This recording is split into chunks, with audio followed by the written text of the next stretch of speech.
Assalamualaikum warahmatullahi wabarakatuh. Di sini kami akan melakukan sebuah observasi yang mengenai bagaimana permasalahan yang ada di UMKM pada saat ini. Perkenalkan anggota kelompok kami ialah Martina pertama dengan saya sendiri dan rekan saya Mbak Arian Diatara dan satu lagi rekan saya Mbak Lailatul Badriah. UMKM yang kita angkat yaitu jenis usaha bengkel. Yang pertama modal yang dipakai yaitu uang pribadi senilai 27 juta untuk tol dan 40 juta untuk bangunan. Jumlahnya 67 juta untuk modal awalnya, yaitu digunakan untuk pembelian tol dan utilitas. Dan ada juga untuk modal pinjaman bank senilai 10 juta, pembelian stok barang ban baru atau bekas, black dan cash flow. Yang kedua, bangunan yang dimiliki itu jasa marga dan tidak ada biaya sewa dan biaya pembangunan. Yang ketiga itu tenaga kerja, dan tenaga kerjanya itu cuma ada 1 orang dan gajinya itu free 10% dari total pendapatan. Yang keempat itu lokasinya itu ada di Bundaran Apollo, Gempol, Pasuruan. Di sini saya akan menjabarkan dari observasi yang saya peroleh dari persaingan bisnis tambal ban itu sendiri. Dari bisnis dari yang dijalani oleh orang ini, perorangan ini itu adalah dari segi banyak persaingan di luar sana, jarak berapa meter dari usaha dia itu kan ada tambal ban juga. Dari situ dia ada nilai mutu produknya sendiri. Dia menjual barang murah tapi bukan murah juga. Bisa jadi dia lebih proper ke barang yang lebih bagus daripada persaingan pasar yang di pasar sebelahnya. Dari mutu pelayanan juga, mereka yang pelanggan yang pernah mendatangi tempat bisnis itu sendiri, itu pelanggan itu percaya kalau memang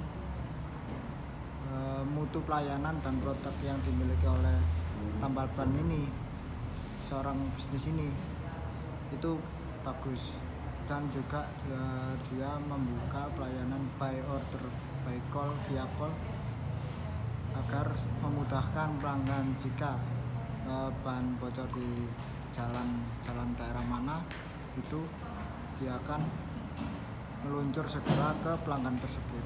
Jadi kan memudahkan delivery order buat tambal ban. Permasalahan yang kedua yaitu pengadaan barang. Pemilik usaha tidak bisa mendapatkan harga murah karena melalui calo atau orang kedua. Yang kedua, ketersediaan barang terkadang tidak ada. Maka dari itu perusahaan tersebut membeli barang melalui calo agar memenuhi kebutuhan pelanggan.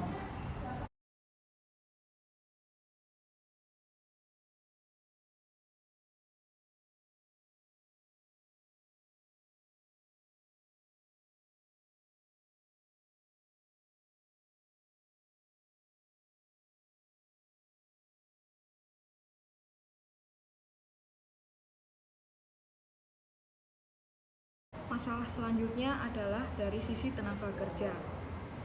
Seperti yang telah disampaikan sebelumnya, bahwasanya jumlah tenaga kerja lapangan yang dimiliki usaha ini jumlahnya adalah 1 orang saja. Sehingga pada saat pegawai tersebut sakit atau sedang dalam musibah, maka otomatis usaha tersebut akan tutup sementara dan artinya tidak ada pemasukan yang diterima jika tenaga kerja tersebut tidak bekerja lagi. Solusi saya untuk menambahkan jam operasional dan jumlah pegawai agar dapat meningkatkan kualitas pelayanan. Jumlah pelayanan akan semakin banyak agar waktu yang dikerjakan semakin cepat sehingga pendapatan bertambah. Jika pendapatan bertambah, yang pertama pemilik bisa melakukan ekspansi usaha. Yang kedua, penambahan aset atau alat kerja. Yang ketiga, memperbesar bangunan, bengkel atau peramajan.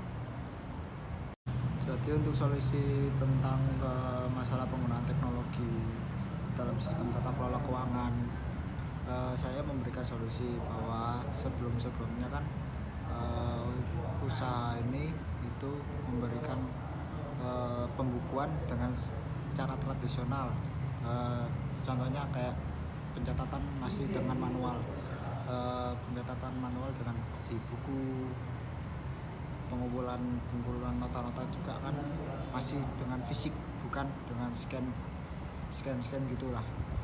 Kan saya mensolusikan nanti kan bisa juga nanti ya dalam tata kelola keuangan dengan yang modern seperti menggunakan Excel atau dan sejenisnya. Nah, itu nanti bisa juga menjadi arsip atau berkas untuk kalau usaha ini mau mendirikan badan usaha yang dilegalkan.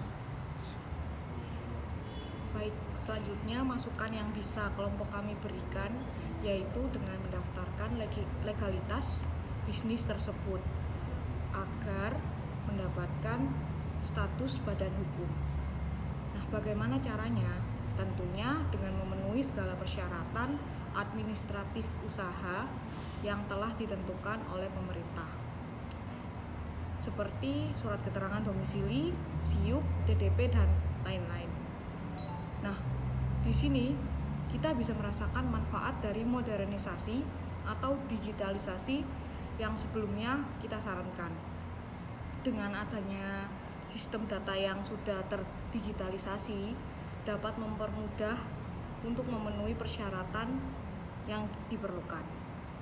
Di samping itu, dengan memiliki legalitas atau status badan hukum, akan membantu kita mendapatkan perlindungan hukum jika menghadapi masalah eksternal.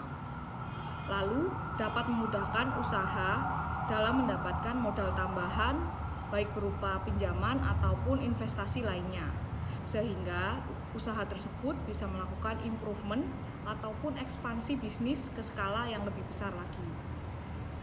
Usaha yang memiliki badan hukum akan memiliki kesan yang lebih lebih profesional daripada usaha lain yang tidak berbadan hukum. Nah, dalam kasus bisnis yang kita observasi ini, kami menemukan hambatan yang menarik, yaitu permasalahan kepemilikan tanah yang bisa menghambat pemenuhan syarat untuk memiliki legalitas usaha. Maksudnya adalah tanah tempat berdirinya usaha yang kami observasi ini adalah tanah milik Jasa Marga, bukan milik pribadi. Tanah Jasa Marga itu berada di samping jalan tol yang sudah tidak aktif karena dampak dari bencana lumpur lapindo. Sekian hasil observasi dari kelompok kami. Jika ada salah kata, mohon dimaafkan. Assalamualaikum warahmatullahi wabarakatuh.